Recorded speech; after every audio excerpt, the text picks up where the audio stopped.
Chapitre 6. Dieu le Père. Le seul vrai Dieu est par nature et pour l'éternité le Père, origine de son Fils et, uni à lui, origine du Saint-Esprit. En vertu de cette manière d'être, il est par grâce le Père de tous les hommes, qu'il appelle en son Fils et par le Saint-Esprit à être ses enfants. Le Dieu unique, le Très-Haut, est un Père. Dès que nous prononçons ce mot, dès qu'avec le premier article du symbole, nous disons Dieu le Père, nous devons aussitôt nous souvenir du second article, Dieu est le Fils, et du troisième, il est le Saint-Esprit. Les trois articles du symbole nous parlent chaque fois du même Dieu. Il n'y a pas ici trois divinités, il n'y a pas en Dieu de division, de rupture. Loin d'affirmer trois sortes de Dieu, la Trinité parle au contraire strictement d'un seul et même Dieu. C'est ainsi que l'Église l'a toujours interprété, et l'Écriture elle-même ne nous dit rien d'autre. La Trinité cesse d'être une construction théorique dès qu'on veut bien ne pas séparer les trois articles du Credo, et reconnaître qu'il est question dans ces trois articles du même Dieu créant le monde, intervenant en Jésus-Christ et agissant par le Saint-Esprit, et non pas de trois départements divins ayant chacun son directeur. Nous avons affaire à une seule et même œuvre du seul et même Dieu, mais cette œuvre est elle-même un mouvement. Car le Dieu auquel nous croyons n'est pas un Dieu mort, ni un Dieu solitaire, mais, tout en étant l'unique, il ne reste pourtant pas seul en lui-même, replié dans sa majesté divine. L'œuvre qu'il accomplit, dans laquelle il nous rencontre et qui nous permet de le connaître, est une action dynamique et vivante. Par nature et pour l'éternité, et pour nous qui vivons dans le temps de sa grâce, il est le Dieu unique dans ses trois manières d'être. L'Église ancienne affirme « Dieu est un en trois personnes ». Si l'on tient compte de la signification que recouvrait pour elle ce dernier concept, l'Église ancienne a fourni là une définition inattaquable. En effet, en latin et en grec, personne veut dire exactement ce que j'ai essayé d'indiquer par l'expression « manière d'être ». Aujourd'hui, le terme de personne évoque presque irrésistiblement pour nous l'idée d'une individualité.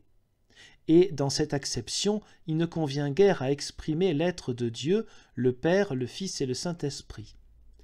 Calvin a dit quelque part, non sans ironie, qu'il n'est pas permis de se représenter le Dieu trinitaire à la manière de la plupart des peintres, qui se contentent de montrer sur la toile trois marmousets. Cela n'a rien à voir avec la Trinité. Quand l'Église chrétienne parle du Dieu trinitaire, elle entend dire qu'il est à la fois et aussi bien le Père, qu'il est le Fils et le Saint-Esprit. Il s'agit donc bien par trois fois du seul et même Dieu, de ses trois manières d'être, de sa Trinité de Père, de Fils et de Saint-Esprit. Tel il est en lui-même, tel il est dans les lieux très hauts, et tel il est dans sa révélation. Il nous faut donc dès l'abord préciser qu'en affirmant que Dieu le Père est notre Père, nous disons une chose valable et juste, correspondant à sa nature la plus profonde, éternellement vraie. Dieu est le Père, même remarque quand nous parlons du Fils et du Saint-Esprit. Ce nom de Père, donné à Dieu, n'est pas accidentel, un titre provisoire que nous lui attribuons en passant, parce que nous savons par expérience ce qu'est un Père humain. Il est bien naturel que nous ayons reporté sur Dieu cette idée, mais il est bien entendu qu'elle n'a aucun rapport avec la nature réelle de Dieu, qui est certainement tout autre. Dire que Dieu est un Père n'a donc de valeur que par rapport à sa révélation, par rapport à nous. Ce que Dieu est en lui-même, dans l'éternité, nous l'ignorons. Toutefois, il lui plaît de quitter son mystère, et c'est ainsi que pour nous il est le Père. Parler ainsi, c'est ne pas voir finalement de quoi il retourne en vérité. L'Écriture sainte et la confession de foi de l'Église, lorsqu'elles appellent Dieu le Père, veulent dire qu'il est cela d'abord, dès le principe. Il est le Père en lui-même, de nature et pour l'éternité. Et ensuite, à partir de là, il est notre Père, le Père de ses créatures. Il n'y a donc pas pour commencer une paternité humaine, et ensuite, par analogie, une prétendue paternité divine. C'est le contraire qui est vrai. La vraie paternité, la paternité authentique et première est en Dieu.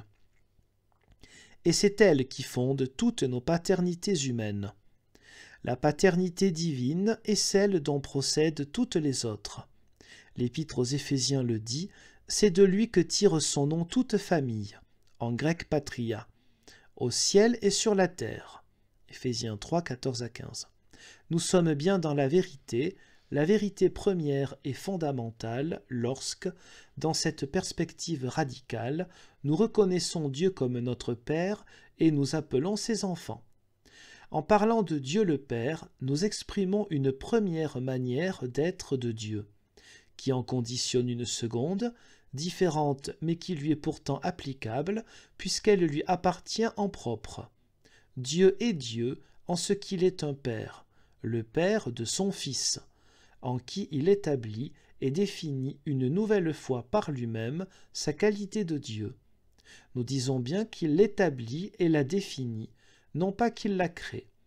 Le Fils est engendré et non créé.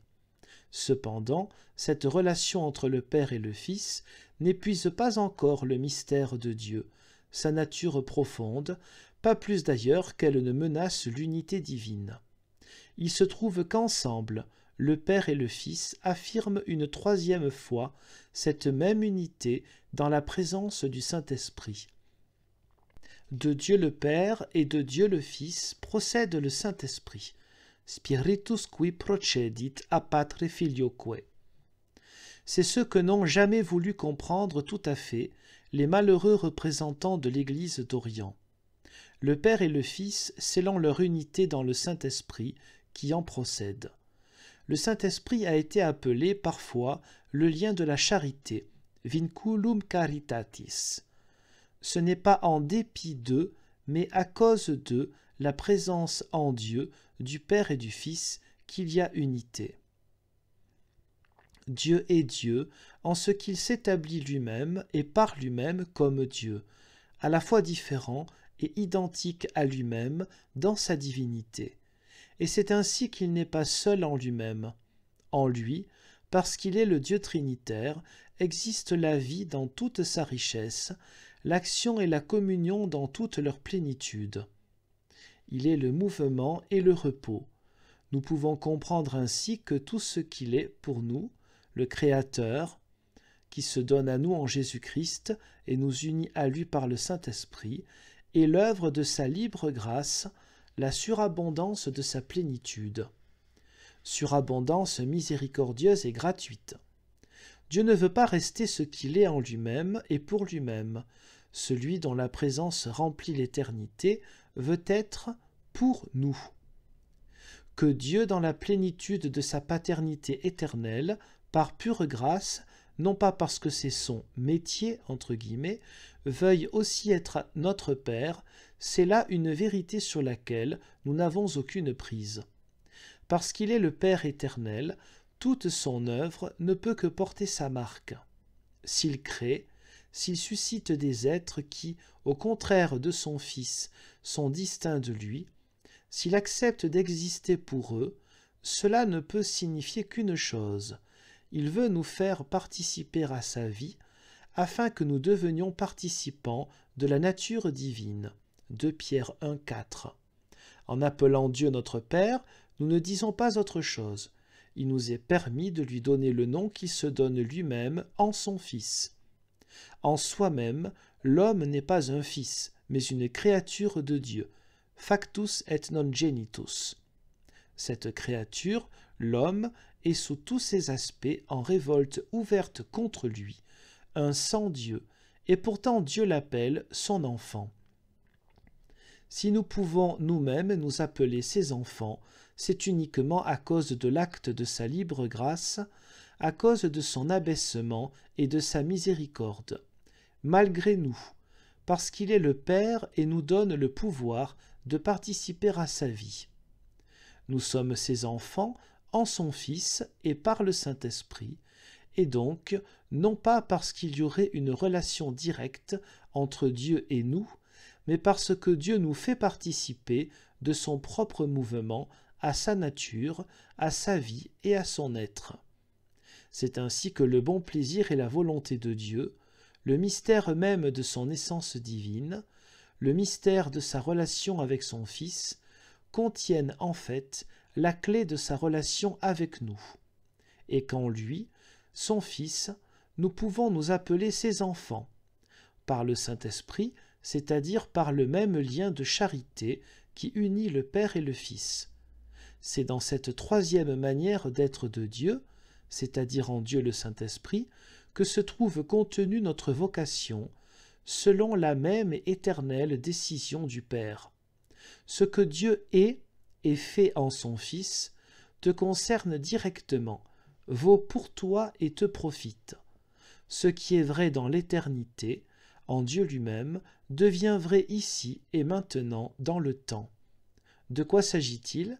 Ni plus ni moins que d'une répétition de la vie divine, répétition que nous ne pouvons ni provoquer, ni supprimer, que Dieu lui-même suscite dans le monde qu'il crée, c'est-à-dire en dehors de lui. Gloire à Dieu dans les lieux très hauts, c'est cela que nous disons en appelant Dieu notre Père. Mais parce qu'il n'est pas le Père seulement, mais aussi le Fils, c'est-à-dire Dieu avec nous, nous devons ajouter aussitôt paix sur la terre parmi les hommes qui l'agréent.